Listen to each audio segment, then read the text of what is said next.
राम जन्म की कथा सुनकर आप सबको पुण्य की प्राप्ति होगी, आत्मा अमर हो जाएगी और आप दुख से छुटकारा पा लेंगे।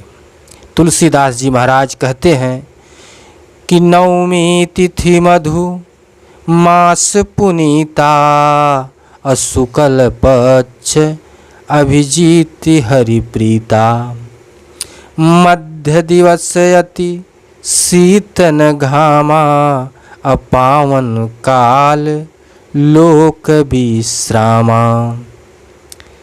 पवित्र चैत्र का महीना था, नवमी की तिथि थी, शुक्ल पक्ष और भगवान का प्रिय अभिजीत मुहूर्त था।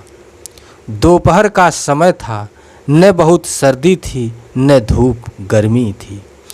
वह पवित्र समय सब लोगों को शांति देने वाला था।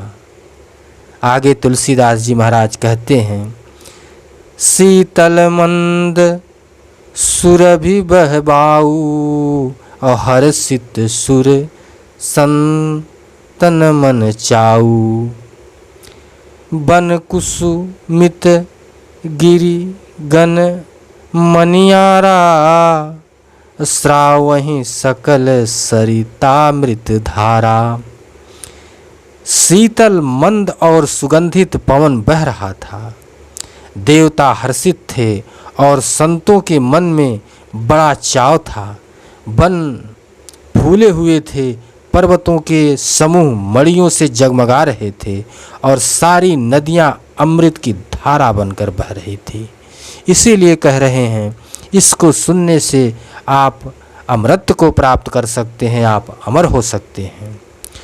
सो अवसर बिरंची जब जाना, चले सकल सुर साजी विमाना, गगन विमल संकुल सुरजू था, गावहीं गुण गंधर्व बरू था। जब ब्रह्मा जी ने वह भगवान के प्रकट होने का अवसर जाना, तब उनके समेत सारे देवता विमान सजाकर चले। निर्मल आकाश देवताओं के समूह से भर गया। गंधर्वों के दल गुणगान करने लगे और सभी मनुष्य जो जानते थे वो हर्षित हो गए। बरसहि सुमन सुअंजुलि साजी, गगहि गगन दुदुम्भी बाजी, स्तुति करहि नाग मुनि देवा, बहु विधि लावहि निज निज सेवा। देखिए, जब भगवान राम का जन्म हो गया तो क्या हुआ, और सुंदर सुसज्जित सजा सजा करके पुष्प बरसाने लगे। आकाश में से देवता घम झमाझम नगाड़े बजने लगे, धमाधम नगाड़े बजने लगे। नाग मुनि और देवता स्तुति करने लगे और बहुत प्रकार से अपनी अपनी सेवा का उपहार भेंट करने के लिए राजा दशरथ जी को ला ला करके देने लगे।